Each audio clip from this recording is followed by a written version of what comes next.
আসসালামু আলাইকুম। আমি ডক্টর মোহাম্মদ শামসুল হক। আমি নবজাতক, শিশু ও কিশোর রোগ বিশেষজ্ঞ হিসেবে ২৫০ শয্য বিশিষ্ট জেনারেল হাসপাতাল পাবনাতে কর্মরত আছি। আমি প্রতিদিন বিকেল ৪টা থেকে রাত ৯টা পর্যন্ত সেন্ট্রাল হাসপাতালে রোগী দেখছি। আজকে আমরা ডেঙ্গু নিয়ে কয়েকটা কথা বলবো। জানেন, ডেঙ্গু একটা ভাইরাসজনিত রোগ, মশার কামড়ে হয়।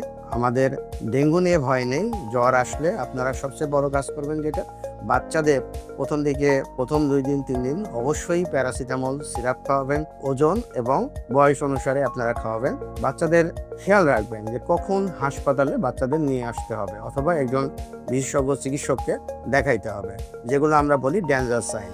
এরকম ডেঞ্জার সাইনগুলো হচ্ছে, বাচ্চাদের দেখেন যে অনেক পেটে ব্যথা করছে, বাচ্চার যদি বমি হয়, অনেক বমি হচ্ছে, পারসিস্টেন্ট ভমিটিং, এবং বাচ্চার গায়ে অথবা শরীরের কোথাও র্যাশ দেখা যাচ্ছে, লাল লাল স্পট হচ্ছে, অথবা বাচ্চার কোথাও থেকে রক্ত বের হচ্ছে, যেমন মুখ দিয়ে বমির সাথে রক্ত বের হতে পারে, নাক দিয়ে রক্ত বের হতে পারে, প্রস্রাবের সাথে রক্ত যেতে পারে, পায়খানার সাথে রক্ত যেতে পারে, দাঁতের গোড়া থেকে রক্ত বের হতে পারে।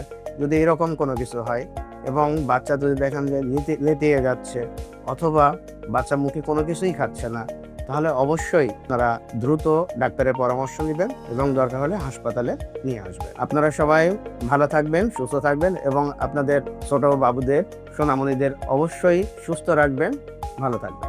ধন্যবাদ।